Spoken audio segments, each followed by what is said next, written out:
मुंबई महापालिकेच्या माजी नगरसेविका तेजस्वी घोसाळकर यांनी काल उद्धव बाळासाहेब ठाकरे यांच्या पक्षातील सर्व पदांचा राजीनामा दिला होता। स्थानिक नेतृत्वावरील नाराजीतून राजीनामा देत असल्याचं कारण त्यांनी सांगितलं होतं। मुंबई महापालिका निवडणुकीच्या तोंडावर ही एक मोठी राजकीय घडामोड मानली जात होती। त्यानंतर तेजस्वी यांना तात्काळ पक्षप्रमुख उद्धव ठाकरे यांनी मातोश्रीवर भेटायला बोलावलं।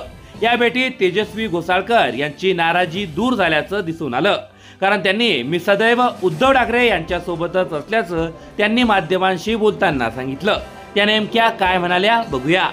आताच उद्धव साहेबांची मी भेट घेतली, त्यांनी मला बोलवलं होतं आज। आमचे बोलणं झालेलं आहे, माझ्या समस्या आहेत त्या मी त्यांच्याशी मांडलेल्या आहेत, त्याचं आता उत्तर मिळालेलं आहे आणि त्याची म्हणजे काही आहेत प्रश्न, त्याची समस्या अजून आहेतच। त्याच्या अपेक्षा करते की ते मला लवकरात लवकर उत्तर देतील, त्याच्यावरून ठरवेल की काय डिसिजन घ्यायचा आहे। अजून असं काही मी निर्णय घेतलेला नाहीये। अजूनही मी ठाकरे साहेबांबरोबरच आहे आणि मी अजून काही गद्दारकी केलेली नाहीये। तेजस्वी मॅम, तुम्ही असं म्हणतात की अजून निर्णय घेतलेला नाही, पण तुम्हाला भाजपकडून पक्ष प्रवेशासंदर्भात काही ऑफर्स आहेत का? नाही, ते मी नाही सांगू शकत।